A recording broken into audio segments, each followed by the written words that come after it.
Good evening all of you. Complex analysis में ratio की हमारी सीरीज चल रही है। उस सीरीज में हम रोशे थ्योरम तक पढ़ चुके हैं। रोशे थ्योरम पॉलिनोमियल के हमने देखा था कि हम किस तरह से, हमारा एग्जांपल था जो एंटायर फंक्शन था, हमने एक पॉलिनोमियल लिया था, 8 डिग्री का पॉलिनोमियल था। तो हम किस तरह से उसके रूट्स या सॉरी जीरोस बोलते हैं कॉम्प्लेक्स में, फाइंड कर रहे थे। फाइंड से नंबर काउंटिंग कर रहे थे हम कि कितने होंगे, किस कंटूर के अंदर उसके कितने जीरोस फाइंड हो रहे हैं, हमें कितने मिल रहे हैं, ये हम उस थ्योरम से देख रहे थे। चलो उसके बाद उसका हमने जनरलाइजेशन भी देख लिया था। आज हम बात कर रहे हैं पिकार्ड ग्रेड थ्योरम। स्टेटमेंट पे बात करेंगे क्योंकि इसका स्टेटमेंट ही इम्पोर्टेंट है, इसका प्रूफ थोड़ा लंबा है थोड़ा सा। तो आप सिर्फ स्टेटमेंट पे ध्यान दें कि स्टेटमेंट क्या कहता है कि जो एफ जेड है, let f of z is analytic function. हम एंटायर की बात नहीं कर रहे हैं, ये बता रही है एनालिटिक के बारे में। F Z is analytic in open ball है हमारा, जिसका सेंटर है जेड नोट एंड आर उसकी है रेडियस। इस ओपन बॉल में एनालिटिक है केवल एक पॉइंट छोड़ के जेड नोट को। यदि हमारा फंक्शन एफ जेड एनालिटिक है, सिर्फ बॉल के सेंटर को छोड़ के पूरी बॉल में हमारा कैसा है, एनालिटिक फंक्शन है, ठीक है। एंड एट जेड नोट पे क्या रखता है, has essential singularity.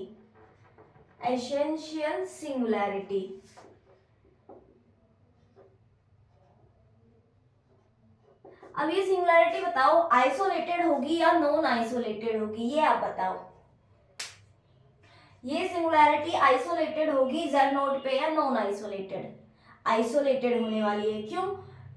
Z note के अराउंड ही हमने एक डिस्क बनाई है, ओपन बॉल बनाई है आर रेडियस की, सिर्फ जेड नोट को छोड़ के सभी जगह तो हमें एक नेबरहुड मिल रहा है जिसमें इस पॉइंट के अलावा कोई और सिंगुलैरिटी नहीं है। इसका मतलब ये कैसा है, आइसोलेटेड एसेंशियल सिंगुलैरिटी है, ठीक है।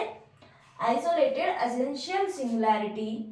देन जो इमेज है हमारी पूरे कॉम्प्लेक्स प्लेन में से, यदि हम सिर्फ एक कौन सा सेट हटा दें, इमेज वाला, किस पे, डी, जिस बॉल पे हमने इसे एनालिटिक बताया है, यदि उस इमेजेस का सेट यदि हम कॉम्प्लेक्स प्लेन में से हटा दें तो क्या मिलता है, जो ये सेट बनेगा इज सिंगलटन।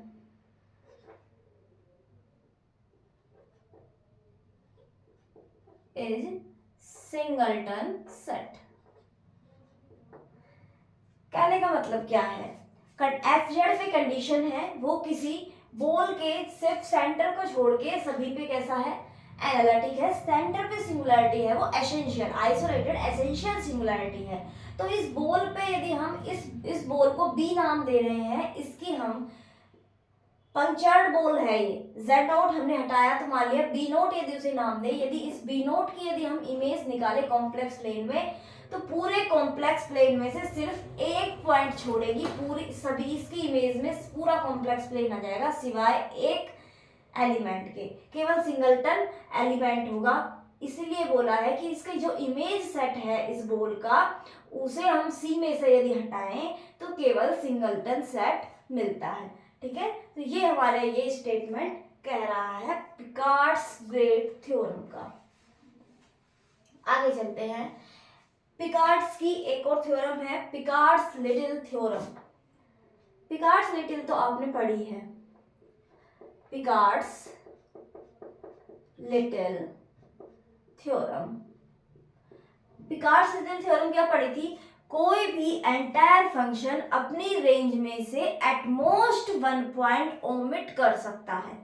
कितने, एटमोस्ट 1 पॉइंट। यदि एक कोई एंटायर फंक्शन एक से ज्यादा पॉइंट छोड़ रहा है अपनी रेंज में, तो हम वहां कहते थे कि हमारा फंक्शन कांस्टेंट हो सकता है। Non constant entire function omits at most 1 point its range, ठीक है। लेकिन हम वो तो हमने पढ़ चुके हैं पिकार्ड थ्योरम, वो अच्छे से पढ़ी थी हमने। यहाँ पे Picard little theorem for meromorphic function, for meromorphic function, meromorphic function जिसके पास पोल यदि सिंगुलैरिटी हो तो पोल वरना ना हो। तो ये थ्योरम हमें बताती है कि जब पिकार्ड लिटिल ने एंटायर के लिए बोला कि 1 पॉइंट ओमिट कर सकता है, तो मैरोमॉर्फिक के लिए बोला एटमोस्ट 2 पॉइंट ओमिट कर सकता है। कितने? 2 पॉइंट ओमिट्स कर सकता है ये। तो स्टेटमेंट लिखे, every meromorphic function,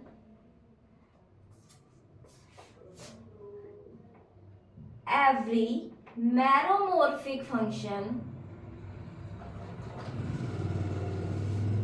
every meromorphic function fz in C, meromorphic function पूरे C पर है, is omits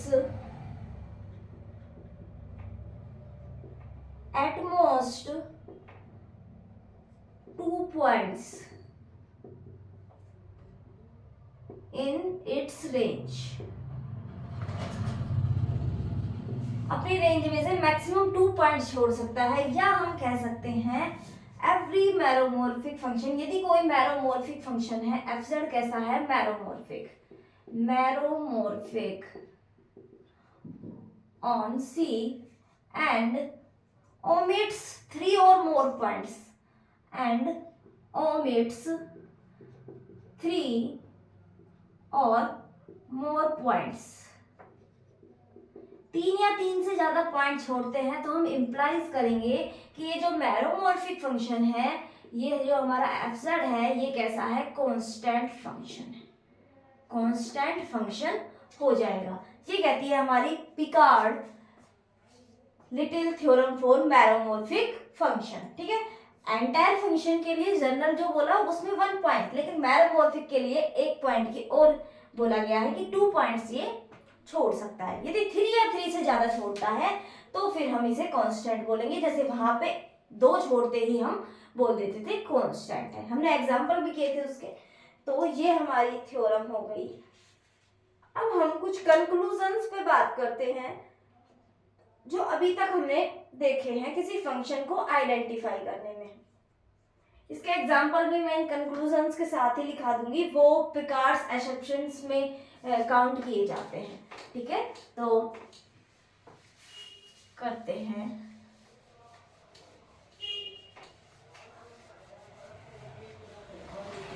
सबसे पहले आप लिखें, हेडिंग डालें, सम पॉइंट्स, कंक्लूजन्स, रिजल्ट्स, कुछ भी आप डाल लीजिए। हम समराइज करके छोटे छोटे पॉइंट्स हैं उनको लिख देते हैं। एक सेकंड आप वेट करें। लिखिए, फर्स्ट डालिए, एंटायर फंक्शन हैविंग, एक बात है वो मैं आपको बताना कल क्लास में भी चाह रही थी, पर शायद मेरे दिमाग से निकल गया। रेसिड्यू हम निकालते हैं ना, यदि हम एफजेड का रेसिड्यू निकाल रहे हैं, जीरो पे बात कर रही हूँ मैं, यदि हम रेसिड्यू किसी फंक्शन एफजेड का 0 पे निकाल रहे हैं, हम यही चेक करेंगे 1/z का कोफिशिएंट, ठीक है। z बराबर 0 पे यदि हम रेसिड्यू निकालते हैं। अब यदि मुझे पता लग जाए एफजेड कैसा फंक्शन है, इवन फंक्शन है, एफजेड यदि इवन फंक्शन है तो आप उसके रेशियो को, एफजेड यदि इवन है, इसे ही लिख लीजिए चलो पॉइंट में, f z is even function then ratio of f z का रेशियो एट z बराबर 0 हमेशा 0 आने वाला है। तो आप डायरेक्ट इसे यूज कर सकते हैं अपने एग्जाम्स में इस रिजल्ट को। यदि एफजेड इवन फंक्शन है, ध्यान रहे इवन फंक्शन है और रेशियो निकालना है z बराबर 0 पे, तो हम उसका रेशियो डायरेक्ट ही 0 लिख देते हैं। दूसरा लिखिए, यदि हमारा एफजेड कैसा है, एंटायर फंक्शन है, f z is entire function and having removable singularity and having removable singularity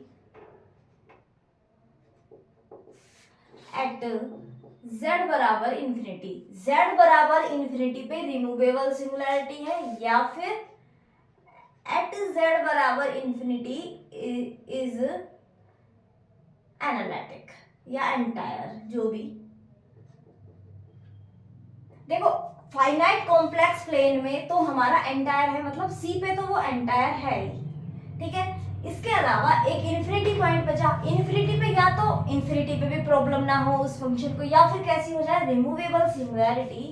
तो यदि ऐसा कोई हमें फंक्शन मिले then fz is constant. fz कैसा हो जाता है, कांस्टेंट फंक्शन हो जाता है।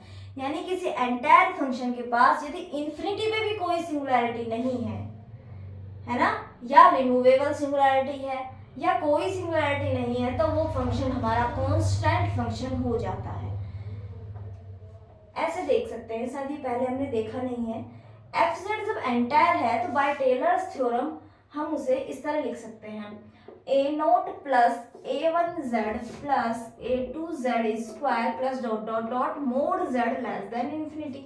ठीक है, इंफिनिटी पे यदि रिमूवेबल है या फिर कोई सिंगुलैरिटी नहीं है तो हम 1/z का क्या बोलेंगे, हम 1/z क्या होगा, a0 plus a1/z plus a2/z square plus dot dot dot mode z less than infinity.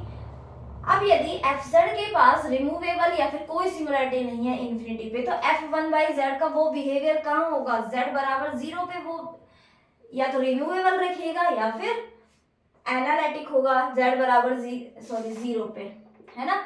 तो यदि ये रिमूवेबल होती है सिंगुलैरिटी, तो उसके जो प्रिंसिपल पार्ट में कोई टर्म्स नहीं आती है, और एंटायर होगा तो भी नहीं आएगी, है ना, एनालिटिक होगा। तो इसका मतलब a1 a2 इस तरह की टर्म सारी 0 हो गई।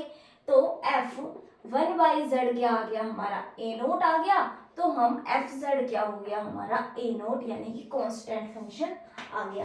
तो आप इसे इस तरह भी देख सकते हैं, ठीक है, इसे आप इस तरह देख सकते हैं। यदि एंटायर फंक्शन के पास इन्फिनिटी पे कोई सिंगुलैरिटी नहीं है, entire function with no singularity at infinity और removable singularity at infinity, that's called fz इज a constant entire function, constant function हो जाता है। थर्ड लिखो fz, फिर से हम एंटायर लेते हैं। fz कैसा है, एंटायर। fz हमारा फंक्शन एंटायर है। इस बार हमने रिमूवेबल की और कोई सिंगुलैरिटी नहीं है इसकी बात कर ली है। तो अब हम बात करते हैं, यदि इंफिनिटी पे पोल रखता है, entire function having pole of order m, ये हम पढ़ भी चुके हैं पहले, pole of order m at z बराबर इंफिनिटी। इस रिजल्ट का मैं प्रूफ भी करा चुकी हूँ आपको, ये सब एक साथ करने के लिए मैंने एक साथ लिखा रही हूँ आपको, है ना। तो pole of order m, then fz is polynomial of degree m degree का पॉलिनोमियल बन जाता है। फोर्थ पॉइंट लिखे, यदि fz हमारा पोल रखता है z0 पे। थर्ड है, इफ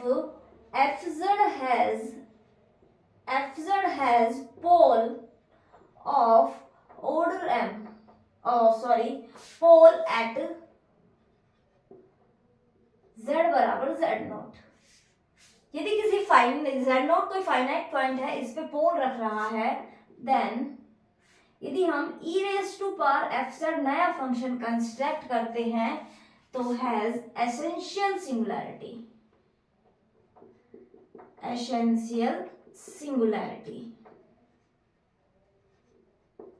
एट z बराबर z0 पे। यदि fz के पास z0 पे पोल है तो e⁻z कैसा होगा, ये एसेंशियल सिंगुलैरिटी लिखेगा z बराबर z0 पे। जैसे देखो 1/z z बराबर 0 पे क्या है, pole, e raise to power 1/z क्या हो जाता है, एसेंशियल रखता है z बराबर 0 पे। ठीक है, इस तरह आप देख सकते हैं, हमें क्वेश्चन करने होते हैं। तो नेक्स्ट लिखे, कोई भी नॉन कांस्टेंट एंटायर फंक्शन है यदि f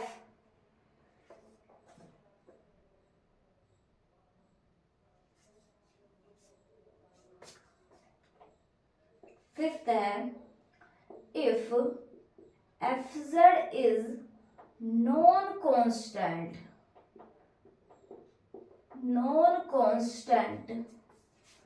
entire function, then e raised to power fz has essential singularity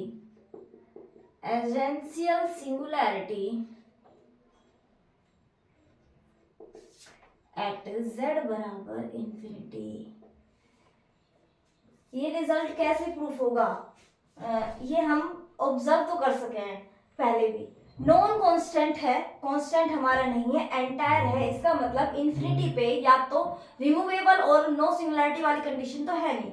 F Z के पास कैसी सिंगुलैरिटी होगी, या तो पोल होगा या फिर क्या होगा, इंफिनिटी पे एसेंशियल होगी। एसेंशियल होगी तो essential e raise to power F Z की आराम से हो जाएगी, और पोल होगा तो वो भी हमारा इंफिनिटी पे एसेंशियल बना देगा, पोल होगा तो भी इंफिनिटी पे। ठीक है, जैसे जेड हम ले लेते हैं, जेड फंक्शन। जेड फंक्शन कैसा है, जेड बराबर इंफिनिटी पे, इसके पास जेड बराबर इंफिनिटी पे सिंगुलैरिटी है। ठीक है, कौन सी, एसेंशियल है, इसे आप रिमूव भी नहीं कर सकते, या पोल तो आपको दिख ही नहीं रही है, तो E raise to power Z entire function है लेकिन इंफिनिटी पे एसेंशियल होती है। तो इसी तरह से आप देख सकते हैं।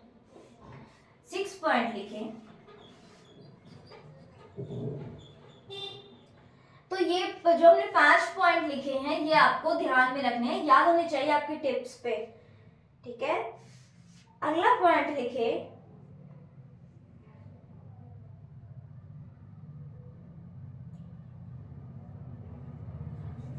यदि if A is isolated singularity,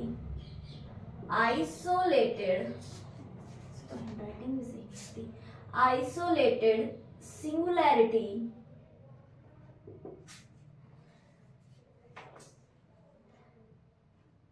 of fz,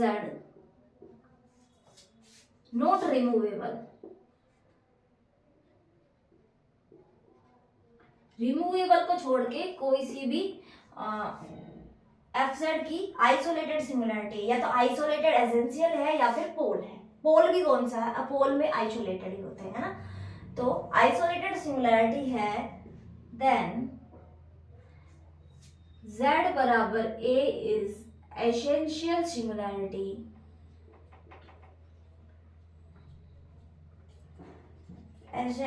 singularity of e raise to power F z, e raise to power F Z की p कैसी हो जाएगी, यदि रिमूवेबल नहीं है तो ये हमारी एसेंशियल ही हो जाएगी। इसी के जैसा हो गया थोड़ा थोड़ा, यहाँ पे हमने डायरेक्ट एंटायर के लिए लिखा है, ये कोई भी फंक्शन हो सकता है। ठीक है, आगे बात करते हैं, दो फंक्शंस हैं f एंड z। ठीक है, दो फंक्शंस हैं f and z,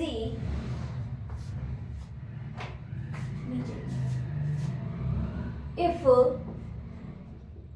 fz has essential singularity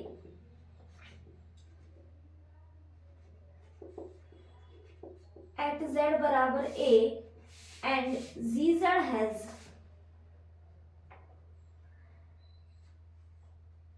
pole at z बराबर a, then f into z, f into z हमने फंक्शन बनाया जिसमें एफ जेड के पास एसेंशियल है एंड जी जेड के पास पोल है, कहाँ पे, z बराबर a पे, सेम पॉइंट पे एक फंक्शन एसेंशियल सिंगुलरिटी रखता है, दूसरा फंक्शन पोल सिंगुलरिटी रखता है, तो दोनों के मल्टीप्लिकेशन से एक फंक्शन बनाया f into g. F g has, ये कैसे सिंगुलरिटी रखेगा, हैज एसेंशियल सिंगुलरिटी, पावरफुल है एसेंशियल, इसीलिए तो हर बार बनती जा रही है ना, ऐसे आप याद रख सकते हैं, has essential singularity at z बराबर a। ठीक है, तो ये 7 पॉइंट आप नोट करें। फर्स्ट पॉइंट है हमारा, किसी भी इवन फंक्शन का रेशियो z बराबर 0 पे 0 होता है। एंटायर फंक्शन है, इन्फिनिटी पे रिमूवेबल रखे या फिर कोई सिंगुलरिटी नहीं रखे तो कांस्टेंट हो जाता है। एंटायर फंक्शन है, m ऑर्डर का पोल है इन्फिनिटी पे तो पॉलिनोमियल होगा m डिग्री का। एफ जेड पोल रखता है तो E raise to power F Z essential singularity रखेगा उसी पॉइंट पे। नॉन कांस्टेंट एंटायर फंक्शन के पास नॉन कांस्टेंट एंटायर फंक्शन है एफ जेड, तो E raise to power F Z infinity पे एसेंशियल सिंगुलरिटी रखेगा, है ना। आइसोलेटेड सिंगुलरिटी है ए, किसकी, एफ जेड की, आइसोलेटेड में भी रिमूवेबल नहीं होनी चाहिए, तो E raise to power Z, E raise to power F Z की कैसी सिंगुलरिटी होगी, ये एसेंशियल सिंगुलरिटी होगी। दो फंक्शंस है एफ एंड जी, जिनमें से एक फंक्शन एसेंशियल सिंगुलरिटी रखता है एंड दूसरा फंक्शन पोल रखता है, तो दोनों का मल्टीप्लिकेशन से जो फंक्शन बनेगा वो एसेंशियल सिंगुलरिटी रखेगा। ठीक है, आप ये नोट कर लें। फिर हम नेक्स्ट पॉइंट पे चलते हैं, ऊपर वाले मिटा देते हैं।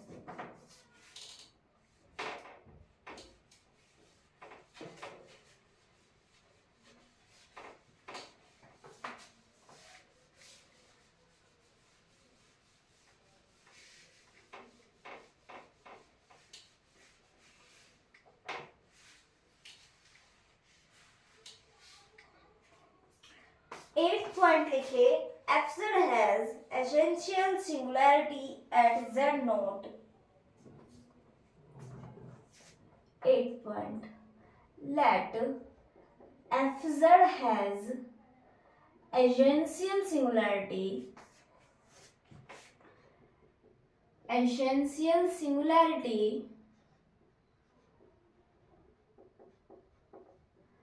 एट z बराबर z naught, then there exists a sequence zn tending to z naught such that f of zn tending to infinity।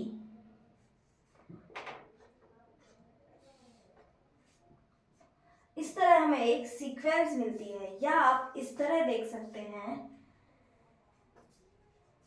कि limit zn tending to z naught mod f of zn infinity आता है।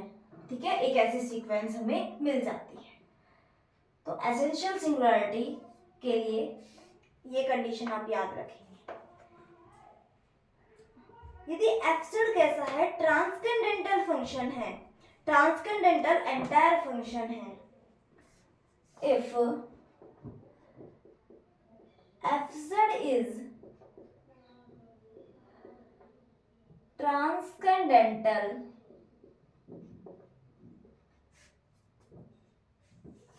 Entire function. आपने पढ़े होंगे transcendental and algebraic function, number तो पढ़े ही होंगे, algebraic number कौन से होते हैं और ट्रांसकेंडेंटल नंबर कौन से होते हैं। एल्जेब्राइक नंबर x बराबर √2,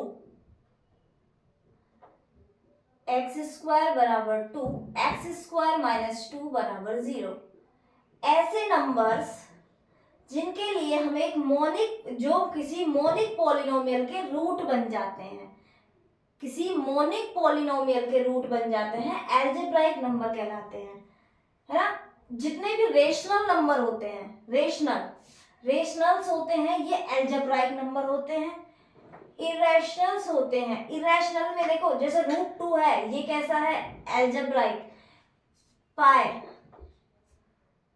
ई, ये कैसे हैं ट्रांसकेंडेंटल, ये कैसे हैं ट्रांसकेंडेंटल। तो इरेशनल जो सारे एल्जेब्राइक होते हैं, एल्जेब्राइक नंबर होते हैं, लेकिन इसमें से कुछ हमारे एल्जेब्राइक होते हैं और कुछ हमारे ट्रांसकेंडेंटल भी होते हैं, तो ये नंबर्स होते हैं। और ऐसे फंक्शंस जिनके रूट्स केवल और केवल एल्जेब्राइक नंबर्स होते हैं तो एल्जेब्राइक फंक्शन, और वरना ट्रांसकेंडेंटल फंक्शन कहलाते हैं, जिनका एक भी रूट यदि ट्रांसकेंडेंटल नंबर बन जाता है, ठीक है, या ट्रांसकेंडेंटल टाइप के हमें दिख रहे होते हैं, आप ऐसे भी समझ सकते हैं ट्रांसकेंडेंटल फंक्शंस। जैसे साइन जेड है, साइन जेड कैसा है, उसका एक हम जीरो निकालने लगे तो साइन जेड पाई, इधर जीरो पाई 2 पाई जीरो होता है, तो पाई कैसे है ट्रांसकेंडेंटल, तो साइन जेड कैसा होता है transcendental entire function. E raise to power Z को हम चेक कर सकते हैं, कोस जेड को चेक, आप खुद से चेक कर लेना, ठीक है। तो ये होती है ट्रांसकेंडेंटल फंक्शन। तो मैं क्या लिखा रही थी, एफ जेड ट्रांसकेंडेंटल एंटायर फंक्शन है तो एक सीक्वेंस मिलती है, हाँ, then there exists a sequence Zn tending to infinity। यदि एक ऐसी सीक्वेंस हमें मिले, ये भी सीक्वेंस ही है, Zn इंफिनिटी की तरफ जा रहा हो, सच दैट इस तरह मिलती है कि हमारा fz है वो कहाँ जाने लगेगा, जीरो की तरफ।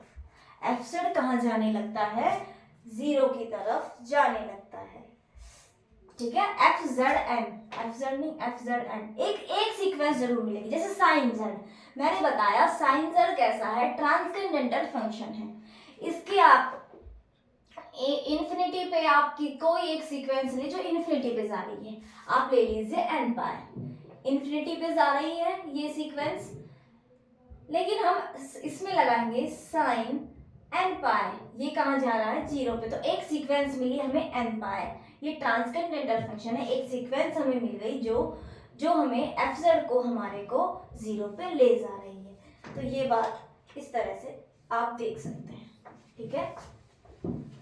आगे और पॉइंट्स हैं, लिखते हैं।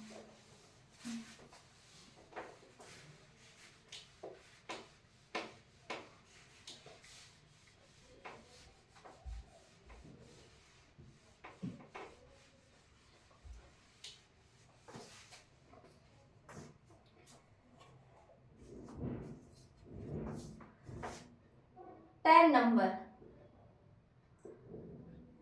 कोट जेड, ये पिकार्ड मैं एक दो एग्जांपल दिखाती हूँ, ये कभी कभी पिकार्ड्स के एक्सेप्शनल्स में पूछे जाते हैं। यानी आपने सुना होगा केमिस्ट्री में बहुत अपवाद होते थे, जब हम किसी की क्या बोलते हैं उसे संयोजकता बोलते, +1 है, एक इलेक्ट्रॉन इधर से इधर जा रहा है, लेकिन मतलब मेंबर होता है उसी सीरीज का, लेकिन कोई एक अपवाद हो जाते हैं वहां पे, इसी तरह यहाँ भी अपवाद है, ठीक है। अपने मैथ्स में भी पिकार्ड्स की थ्योरम के लिए अपवाद है। कोट जेड ऐसे समझ सकते हैं, अपवाद तो क्या है, पिकार्ड्स के अपवाद इसे इसलिए बोल ले जाते हैं, इन्हें लोग मैरोमॉर्फिक, जो हमने मैरोमॉर्फिक फंक्शन के लिए पिकार्ड लिटिल थ्योरम पढ़ी है, यदि जब वो नहीं थी तब तक बोलते थे कि ये अपवाद है, क्योंकि हमने पढ़ा था ये केवल एक पॉइंट को छोड़ते हैं, लेकिन ये दो पॉइंट्स को छोड़ते हैं, ये कभी भी अटेन नहीं करता, not attains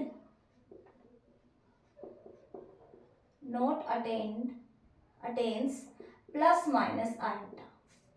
कोट जेड कैसा फंक्शन है, कोट जेड जो फंक्शन है ये कभी भी आयोटा और माइनस आयोटा को अटेन नहीं करता। दो पॉइंट्स पूरे कॉम्प्लेक्स प्लेन में से दो पॉइंट्स को ओमिट्स करता है। आप इसे इस तरह देख सकते हैं, देखो कोट जेड को क्या लिखेंगे, कोस जेड अपॉन साइन जेड। आप मैरोमॉर्फिक फंक्शन की तरह देख सकते हैं, क्योंकि साइन जेड जीरो हो रहा है, साइन जेड के पास पोल्स हैं, ठीक है, साइन जेड के पास पोल्स हैं। बाकी इसके अलावा आप इसके पास एसेंशियल सिंगुलैरिटी भी है, तो पोल्स की तरह नहीं देखेंगे, तो इसलिए इसे एक्सेप्शन आप आज भी बोल सकते हैं, एग्जांपल्स में पूछा जाता है। क्योंकि जो हमें ये यहाँ ये 0 मिलेगा n पाई पे, और इनका जो इन्फिनिटी ले जाने पे, इन्फिनिटी पे इसके पास प्रॉब्लम होगी ही। और तो ठीक है, मैरोमॉर्फिक तो बोल ही सकते हैं इसे, क्योंकि इसकी जो एसेंशियल सिंगुलरिटी वो इन्फिनिटी पे जाके मिल रही है। चलो छोड़ो, हमें अपने क्वेश्चन करने से मतलब है। हमारा क्वेश्चन है कि cos Z plus minus iota attain नहीं करता। मैंने मान लिया करता है, ठीक है। कोस जेड बराबर iota sine Z, iota sine Z square करे both side, cos square Z बराबर आयोटा का square minus sine square Z. क्या बना?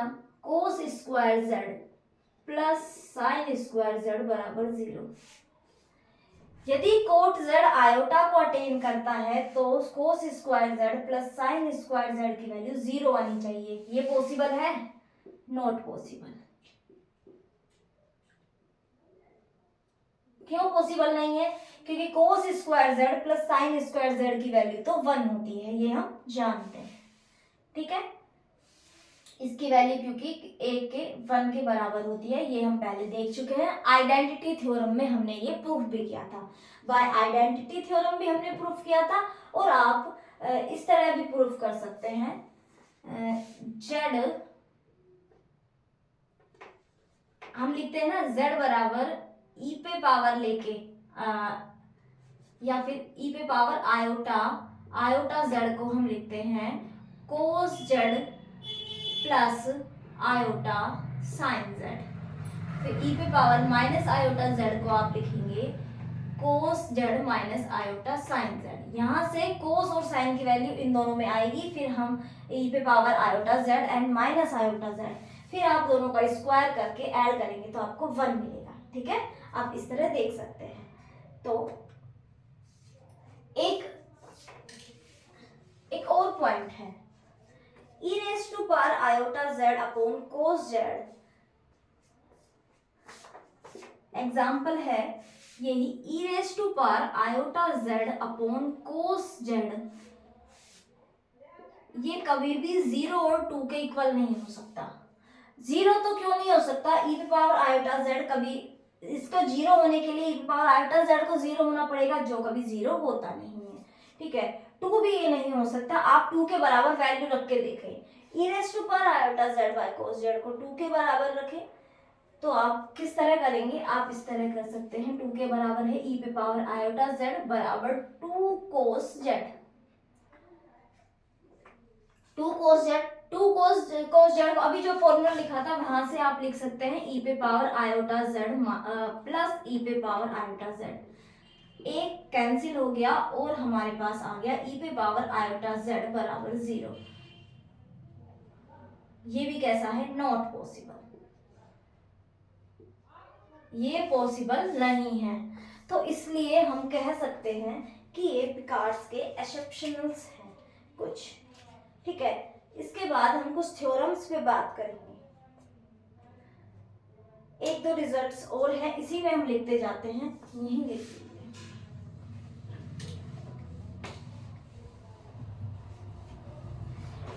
फेवरेट क्वेश्चन है ये, आता है काफी बार। यदि आपको कोई फंक्शन दिया है एफ जेड, एंटायर फंक्शन दिया है, F Z is entire function, F Z is entire function such that mod of fz less than equal to a plus b mod z raised to power k for all z belongs to c।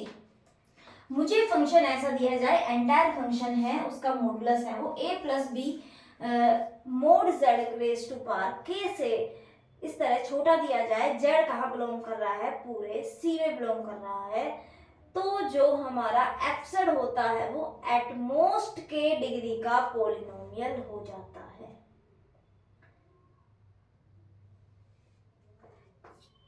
हमें ये condition दी हो तो हम कहेंगे कि FZ is at most degree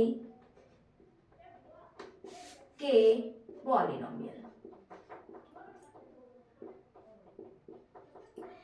maximum F Z क्या होगा, एक पॉलिनोमियल होगा, मैक्सिमम डिग्री होगी के। एंड इसी के साथ दूसरा रिजल्ट है इसके जैसा ही, F Z is entire such that mod of F Z greater than equal to A plus B mod Z raise to power K. ध्यान रहे यहाँ पे लेस देन है, यहाँ ग्रेटर देन है यदि, ठीक है। तो हम लिखेंगे F Z is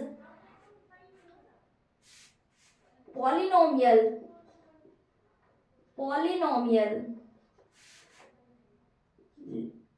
of degree least के, कम से कम के डिग्री का तो होगा ही पॉलिनोमियल, इससे ज्यादा का भी हो सकता है। सिर्फ एक कंडीशन चेंज हुई है, जो मोड एफ जेड है वो इससे लेस देन है या फिर ग्रेटर देन है, और हमारा इसमें तो आ रहा है मैक्सिमम डिग्री क्या पॉसिबल है एफ जेड की, के पॉसिबल है मैक्सिमम डिग्री। यहां से तो हमें क्या मिल रहा है, मैक्सिमम डिग्री किसकी, एफ जेड की, के मिल रही है। यहां से हमें मिल रहा है minimum degree of F Z मिल रही है के, यानी maximum degree K and minimum degree K मिल रही है हमारे इसकी। तो ठीक है, तो ये रिजल्ट हो गया हमारा। आप इन रिजल्ट्स को याद रखेंगे, इनका प्रूफ भी वैसे इजी है, आप प्रूफ भी कर सकते हैं। बाकी आप एक इस तरह देख सकते हैं, कैसे देखेंगे आप, आपके पास एब्सर्ड पॉलिनोमियल है, आप है ना के को कोई वैल्यू लेके चल ले, ठीक है, के को कुछ लेके चले, मान लिया आपने 2 लिया, तो आपके पास 2 डिग्री तक का पॉलिनोमियल हो सकता है मैक्सिमम। तो आप 1 डिग्री का पॉलिनोमियल लेंगे, कांस्टेंट ले, 1 का ले, 2 का ले, फिर इसके बाद 3 का ले, और वहां पे ये कंडीशन सेटिस्फाई करा के देखेंगे तो आगे फेल हो जाएगी। पर आपको याद रखने हैं ये रिजल्ट बाय ऑप्शन काफी बार पूछ रहा है ये क्वेश्चन, इस रिजल्ट पे बेस। तो इसका क्वेश्चन भी मैं, चलो पहले रिजल्ट कंप्लीट कर लेते हैं फिर क्वेश्चन पे आते हैं। नेक्स्ट क्लास में तो हम maximum modulus and minimum modulus principle पढ़ेंगे, है ना, कि मैक्सिमम मॉडुलस प्रिंसिपल और मिनिमम मॉडुलस प्रिंसिपल क्या कह रहा है, उस पर बात करेंगे हम नेक्स्ट क्लास में। अभी और 1-2 रिजल्ट हैं उन पे बात कर लेते हैं, ये छोटे छोटे से रिजल्ट्स हैं, ये आपको ध्यान रखना है। तो ये दोनों रिजल्ट आपको इम्पोर्टेंट हैं, याद ही रखने हैं, ठीक है।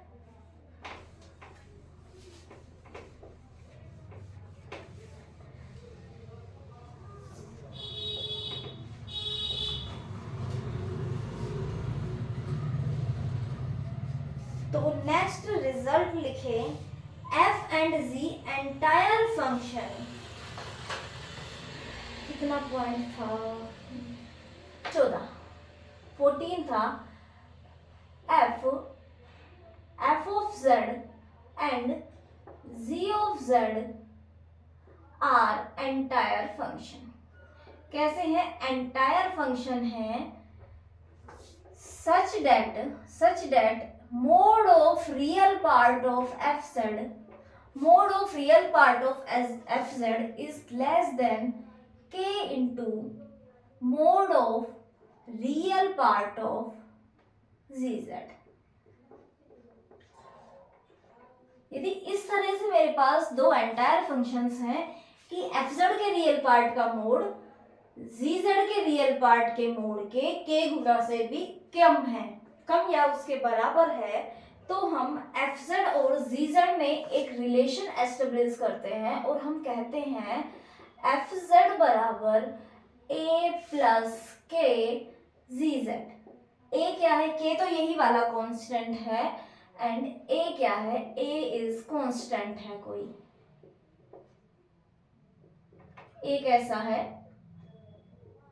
कांस्टेंट नंबर है, कोई रियल नंबर है, कांस्टेंट नंबर है, ठीक है। इस तरह आप देख सकते हैं, इसका प्रूफ आप देख सकते हैं। आप रियल fz को माने u1 प्लस आयोटा v, आप fz को मान सकते हैं u1 plus iota v1, gz को आप मान सकते हैं u2 प्लस आयोटा v2। दोनों कैसे हैं, एंटायर हैं, साथ में ये वाली कंडीशन है, इसका real part u1 less than equal to k into u2।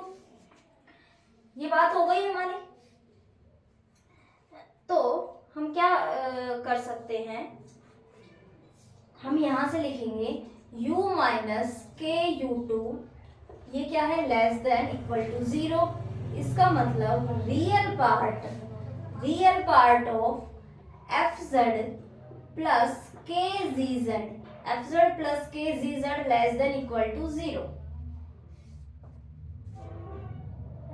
Sorry minus है ना, क्या हो गया, ये हमने F Z plus K G Z इसका रियल पार्ट जब निकालेंगे तो ये के तो क्या है, कोई कांस्टेंट ही है, किसी जब हम मॉडुलस पे पूरा बात कर रहे हैं, छोटा बड़ा दिखा रहे हैं, तो के कोई रियल नंबर ही है, तो हम इसका रियल पार्ट लिख सकते हैं। अब देखो एफ जेड एंटायर फंक्शन है, जी जेड एंटायर फंक्शन है, तो इनको के से मल्टीप्लाई किया एंटायर है, माइनस से किया एंटायर है, दो एंटायर फंक्शंस का सम भी एंटायर होगा, तो इसका मतलब ये फंक्शन कैसा है, ये फंक्शन हमारा एंटायर फंक्शन है। फंक्शन कैसा है, एंटायर फंक्शन है। किसी एंटायर फंक्शन का पिकार्ड थ्योरम के बाद हमने पढ़ा था रियल पार्ट 0 से छोटा है, बाउंडेड है।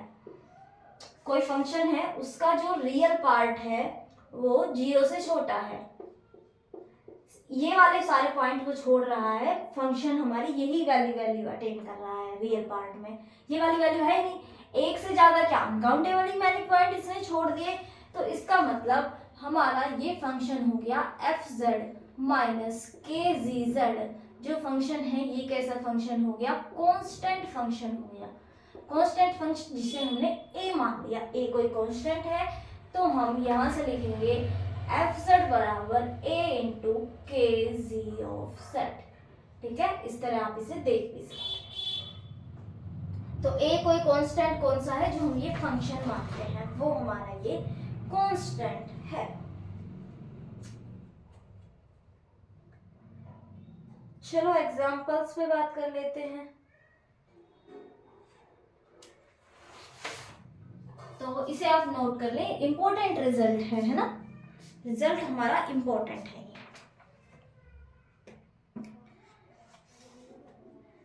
एक क्वेश्चन है,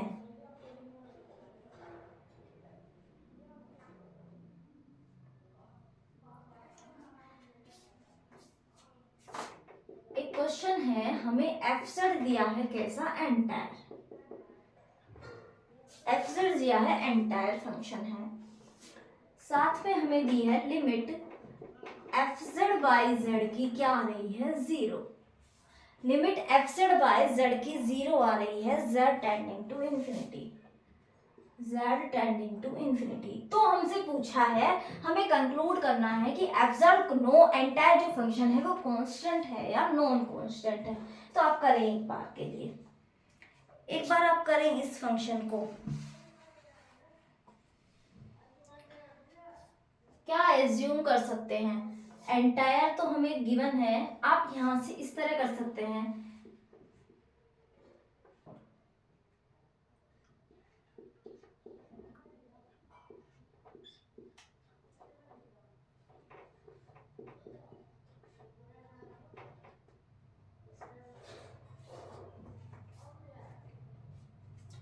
नहीं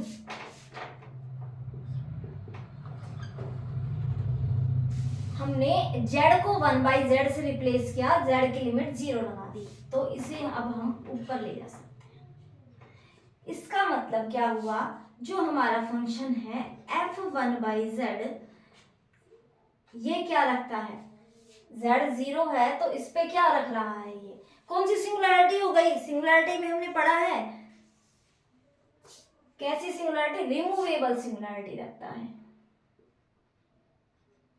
रिमूवेबल एट z बराबर 0, क्योंकि z इंटू एफ जेड की लिमिट 0 आ रहा है। ठीक है, तो ये कैसी सिंगुलैरिटी हुई, हमारी रिमूवेबल सिंगुलैरिटी हो गई z बराबर इन्फिनिटी पे। इस कंडीशन से जब F Z removable singularity f1/z z बराबर 0 पे रिमूवेबल सिंगुलैरिटी रख रहा है, तो जो हमारा एफ जेड होगा एट z बराबर इन्फिनिटी पे कैसी रखेगा, रिमूवेबल। अभी हमने पढ़ा है एंटायर फंक्शन है इन्फिनिटी पे रिमूवेबल, मतलब कांस्टेंट। थोड़ी देर पहले ही पढ़ा था ये तो, है ना। तो ये कैसा हो गया, हमारा कांस्टेंट फंक्शन हो गया है। इसके अलावा एक क्वेश्चन और कर लेते हैं, तो इसे नोट कर ले आप। ये क्वेश्चन है अपने पास, f कैसा है, मैरोमॉर्फिक फंक्शन गिवन है।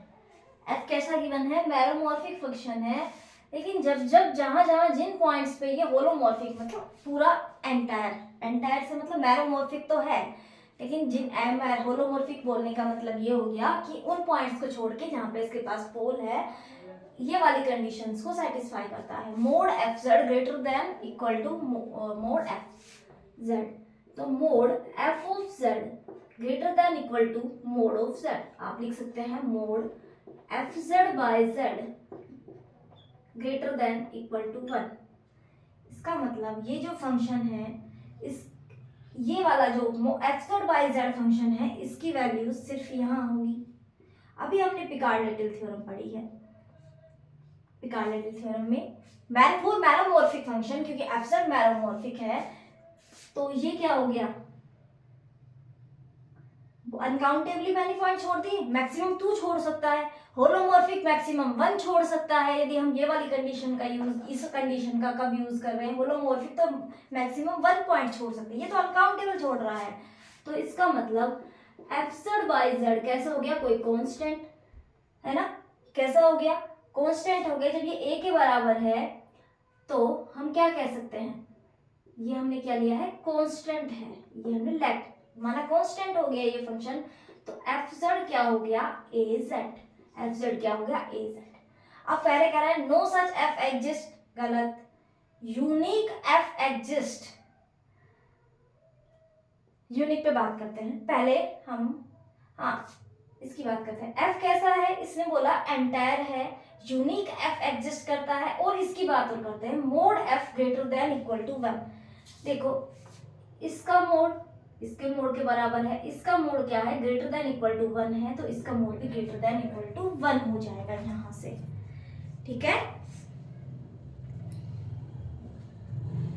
और ऐसा f तो f कैसा हो गया, पॉलिनोमियल है, एंटायर फंक्शन हो गया, तो ऐसा f भी एग्जिस्ट कर गया हमारे पास, ठीक है। एक कह रहा है यूनिक f, क्या ऐसा और कोई फंक्शन हमें नहीं मिल सकता, क्या कोई और फंक्शन नहीं मिल सकता, तो ये यूनिक ही होना चाहिए f, इस तरह का। हाँ दूसरा, यूनिक क्यों नहीं बोल रहे हैं, यदि ये जीरो फंक्शन हो जाए, कैसा हो जाए, इसने नॉन कांस्टेंट नहीं दिया है, यदि ये कांस्टेंट फंक्शन हो गया एफ जेड बराबर 0, तो क्या कंडीशन होगी, यदि एफ जेड बराबर नहीं 0 लेंगे तो नहीं, 0 लेंगे तो 0 नहीं ले सकते, क्योंकि यदि एफ जेड को हमने 0 लिया तो मोड ऑफ एफ जेड क्या हो गया, 0 हो गया, जो greater than equal to mod Z तो वैल्यू हम कुछ भी ले सकते हैं, इससे ग्रेटर देन नहीं होगा। इसके अलावा यदि हम कोई बहुत बड़ा नंबर एज्यूम कर ले, बहुत बड़ा नंबर एज्यूम यदि हम कर लेते हैं, एफ जेड बराबर कोई कांस्टेंट है वेरी लार्ज, तो हम इसका मोड फिर हम greater than equal to mod Z से दिखा सकते हैं जेड की वैल्यूज के लिए, ठीक है, एक बहुत बड़ा ले सकते हैं। तो इस तरह हम यूनिक तो नहीं बोल पाएंगे, ठीक है। तो इस तरह से हम डील करेंगे हमारे थ्योरम्स के अंदर, जो छोटे छोटे से पॉइंट्स है ना, इनका आप क्वेश्चन बनाने में काफी यूज कर सकते हैं, ठीक है। तो आज के लिए इतना ही, नेक्स्ट क्लास में मैक्सिमम मॉडुलस प्रिंसिपल पे बात करते हैं, मिनिमम मॉडुलस प्रिंसिपल कि हमें क्या बताता है, कहाँ पे हमारा फंक्शन मैक्सिमम वैल्यू अटेन करता है, कहाँ मिनिमम करता है, उस सब की हम बात करेंगे, ठीक है। आज के लिए इतना ही, okay bye bye, thank you, share कर दीजिएगा।